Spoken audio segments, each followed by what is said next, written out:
මේක මම මේගොල්ලන්ගේ flagship store එකෙන්ම order කරපු හින්දා මේගොල්ලන්ගේම shipping packaging එක තමයි එන්නේ මේ වගේ.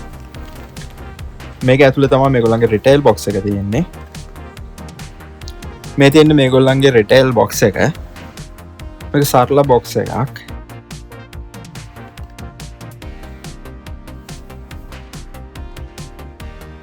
ඔයගොල්ලන්ගේ ලැප්ටොප් එකේ USB type C port එකක් විතරයි නම් තියෙන්නේ. එහෙම නැත්නම් ඔයගොල්ලන්ගේ ලැප්ටොප් එකේ තියෙන ports ගන්නවාට වැඩි කරගන්න ඕනේ.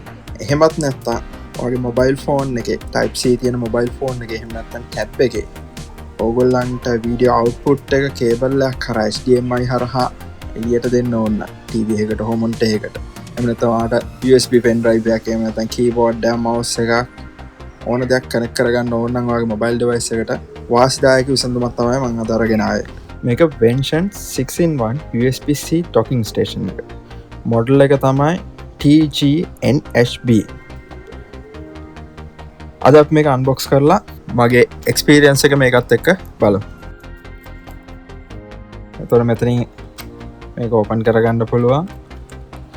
ඕපන් කරගත්තට පස්සේ මේක බොක්ස් එක ඇතුලේ ලොකු දේවල් නැහැ. ප්‍රධාන වශයෙන්ම අපිට හම්බෙන්නේ මේ USB-C docking station එක විතරයි. ඒ වගේම පොඩි user manual එකකුත් බලා ගන්න පුළුවන්. හැබැයි මේ hub එක දැකපු ගමන් මට හිතුණ දේ තමයි මේකේ finishing එක ඇත්තටම ගොඩක් ලස්සනයි. හොඳ premium feel එකක් තියෙනවා. මේකේ build quality එක ගැන කතා කරොත් මේක හදලා තියෙන aluminium alloy එකකින්. ඒ වගේම තමයි මේකේ ඇතුලේ generate වෙන heat එක. කියන්නේ ඔයගොල්ලෝ ports ඔක්කොම වගේ එකපාරට use කරනවා නම් මොනවා ලොකු transfer වෙනවා නම් files port දෙක තුනකින්ම files transfer වෙනවා නම් මේක heat වෙන්න පුළුවන්. ඒ heat එක මනින්ම පිට කරන්න මේ ඇලුමිනියම් ඇලොයි එක ගොඩක් උදව් වෙනවා. මේකේ පාට ස්පේස් ග්‍රේ වගේ කලර් එකක් තියෙන්නේ. අලගාව අලුත් MacBook එකක් තියෙනවනේ ඒකේ කලර් එකට මේක ගැලපෙනවා ගොඩක් දුරට. ඒතකොට මේකේ වයර් එක ගැන කිව්වොත් මේක සෙන්ටිමීටර් 15ක් වගේ දිග වයර් එකක් ඉන්නේ. හැබැයි මේක braided නෙමෙයි. ඒතකොට overall unit එක ගත්තොත් මේකේ බර ගොඩක් අඩුයි. ඒක නිසා ඕන තැනක බෑග් එකේ උනත් දාගෙන යන්න පුළුවන්. ඒතකොට මේකේ තියෙන වැදගත්ම දේ තමයි අපි කතා කරන්න ඕනේ මේකේ තියෙන ports 6 ගැන. වෙන්න පොලේ අඩුවට ගන්න තියෙන සාමාන්‍ය හබ් වලට වඩා මේකේ ලොකු විශේෂතා ටිකක් තියෙනවා. ඒ කියන්නේ මේක නිකන් USB විතරක්ම නෙමෙයි මේ හබ් එකේ තියෙන්නේ. අපි පොඩි ක්ලෝස් අප් එකක් කරගෙන මේක ගැන කතා කරොත් මේ පැත්තේ තියෙනවා USB-C එක. මේක ඔයගොල්ලන්ට USB තියෙන ෆෝන් එකකට එහෙම නැත්නම් ලැප්ටොප් එකකට වගේ ඔන් ඩිවයිස් එකකට කනෙක්ට් කරගන්න පුළුවන්. ඒකට මේ ඔක්කොම නිකල් ප්ලේටින් තමයි ඉන්නේ.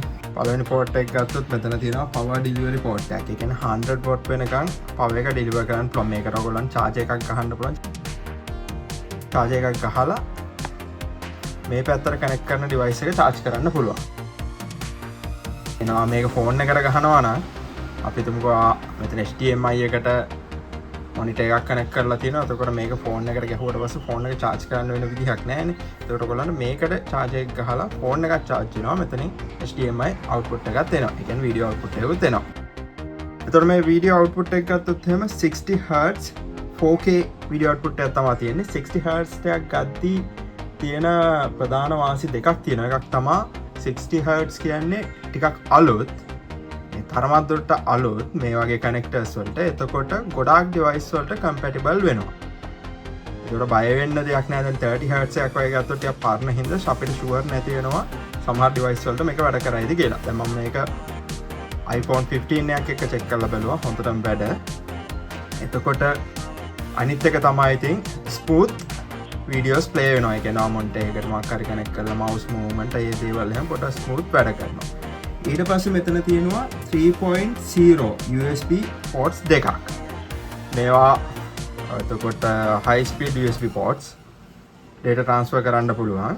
ඊට පස්සේ ඔයගොල්ලන්ට මෙතන ආපහු දීලා තියෙනවා USB-C port එකක්. මේක USB 3.2 Gen 1 type C port එකක් තමයි මෙතන තියෙන්නේ. ඊට පස්සේ ගත්තම මෙතන තියෙනවා RJ45 එකක්.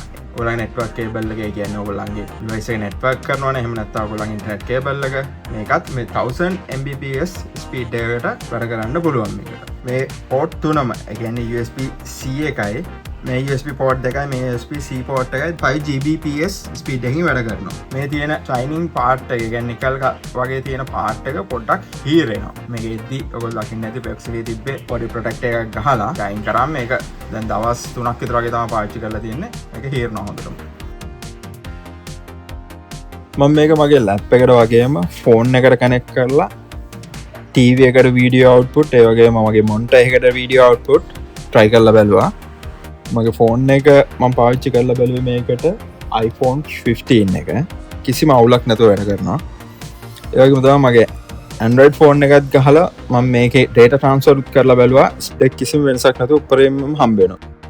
ඒතකොට ඔයගොල්ලන්ට මෙතන බලා ගන්න පුළුවන් මෙතන මම මගේ USB-C charger එක කනෙක්ට් කරලා තියෙනවා. ඊට පස්සේ HDMI port එක කනෙක්ට් කරලා තියෙනවා. ඊට පස්සේ මේකේ USB-C එක මම මගේ iPhone 15 එකේ C port එකට කනෙක්ට් කරනවා. මේක පොඩ්ඩක් තද කරන්න ඕනේ ඇතුළට. ඒතකොට තද කරපුවම ඔයගොල්ලන්ට පේනවා charging කියලා වැටෙනවා. ඒ කියන්නේ ෆෝන් එක charge වෙනවා. ඊට පස්සේ එතනට පොඩ්ඩක් ඔයාලට පේනවා ඇති මේකට මේක කනෙක්ට් වෙලා තියෙනවා කියලා පෙන්නනවා. එතකොට අපි මේකේ Netflix open කරලා බැලුවොත් ඔයගොල්ලන්ට පේනවා Netflix එකත් TV එකේ පෙන්නනවා. ඔගොල්ලෝ සමහර ගොඩක් ගණන් අඩු කාස්ටිං ඩිවයිස් එහෙම යූස් කරනවා නම් Anycast වගේ Miracast වගේ පරණ මොඩල් යූස් වෙනවා නම් ඔගොල්ලෝ දැකලා සමහරක් වෙලාවට ඔයගොල්ලන්ට Netflix ෂෙයා කරන්න බෑ TV එකට. නමුත් මේකෙන් කිසිම ප්‍රශ්නයක් නැතුව full screen ඔයගොල්ලන්ට ෂෙයා කරගන්න පුළුවන්. මොකද සමහරක් වෙලාවට ඔයගොල්ලෝ මේවා යූස් කරද්දී කාස්ටිං යූස් කරද්දී ඔයගොල්ලන්ට full screen වැටෙන්නේ නැහැ. ඔරිජිනල් resolution එක ඔරිජිනල් aspect ratio එකෙන් ඔයගොල්ලන්ට TV එකට මේ වීඩියෝ එක ගන්න පුළුවන්. එතකොට පොඩ්ඩක් Netflix එකෙන් එළියට ගිහලා HBO Max එක යූස් කරලා බැලුවොත් එමේ ඒකත් කිසිම ප්‍රශ්නයක් නැතුව අපිට බලන්න පුළුවන්. TV එකට output එක යනවා. ඒකට අපි පොඩි වීඩියෝ එකකුත් ප්ලේ කරලා බලමු. Game of Thrones එක ප්ලේ කරොත් එහෙම මගේ මෙතෙන්ට ඉන්ටර්නෙට් පොඩ්ඩක් විතර වගේ ස්ලෝ. දුර වැඩි නිසා ඔයගොල්ලන් පේනවා කිසිම ප්‍රශ්නයක් නැතුව මේක ප්ලේ වෙනවා. එතකොට ෆෝන් එකේ ඒක ප්ලේ වෙන්නේ නැහැ. ස්ක්‍රීන් එක බ්ලැක් වෙලා තියෙන්නේ. ආ TV එකෙන් විතරයි පේන්නේ. ආට ඕන නම් controls ටික on කරගන්නත් පුළුවන්. ෆෝන් එක ටච් කරාම. බලන්න පුළුවන් මම දැන් මොනිටර් එකට තමයි මේක කනෙක්ට් කරන්න යන්නේ. වීඩියෝ එක අවුට්පුට් කරන්න. මේක කනෙක්ට් කරපු ගමන් ඔයගොල්ලන් පේනවා මේක කනෙක්ටඩ් කියලා වැටෙනවා. උඩ notification තියෙන තැන. දැන් අපි බලමු මේකේ කොහොමද ගේම්ස් කරගන්න කියලා. ඒ කියන්නේ ඔයගොල්ලන්ට මොබයිල් ගේම් එකක් වුණත් ඔයගොල්ලෝ මොනිටර් එකට TV එකට කනෙක්ට් කරලා ප්ලේ කරන්න පුළුවන්. මම මෙතෙන්දි controller එකක් use කරනවා. මේකත් Netflix එකෙන් දෙන Red Dead Redemption game එක. මේ වගේ කිසිම ප්‍රශ්නයක් නැතුව ගේම් එක ඔයගොල්ලන්ට බලන්න පුළුවන් ලෝඩ් වෙනවා. එතකොට size එකත් ෆෝන් එකේ තියෙන aspect ratio එකටම සම්පූර්ණයෙන් ලෝඩ් වෙනවා. ඒ වගේම තමයි ඔයගොල්ලන්ට notification ඔක්කොම වුණත් ඔයාලට මේ මොනිටර් එකෙන්ම පේනවා කිසිම ප්‍රශ්නයක් නැතුව. ඔයාලා ගේම් එක ගහන අතර ඔයගොල්ලන් මොකක් notification message එකක් ආවොත් ඔයගොල්ලන්ට ඒක වුණත් මේකෙන් display වෙනවා.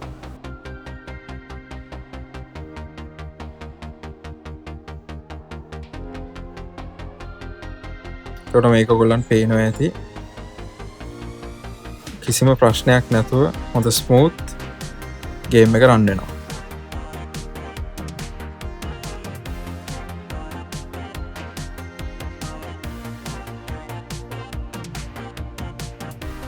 ඔක්කොම ෆන්ක්ෂන්ස් ටික ඔයගොල්ලන්ට කන්ට්‍රෝලර් එකක් යූස් කරනවා නම් ඇක්සස් කරන්න පුළුවන් මේ වගේ.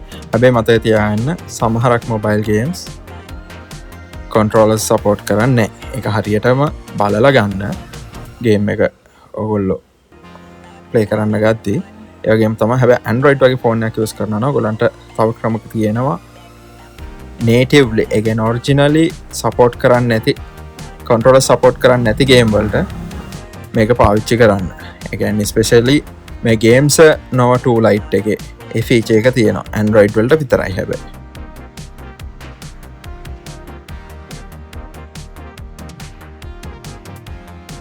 මේ movements වලදී game එකේ ඔයගොල්ලන්ට කම් බ්ලැක් ගතියක් වගේ හිටපු ගමන් පේනවා නම් ඒ පේන්නේ මේ කැමරා එකේ ප්‍රශ්නයක් නිසා. නැත්නම් මේක smooth monitor එකේ TV එකේ ලස්සනටම පෙන්නනවා.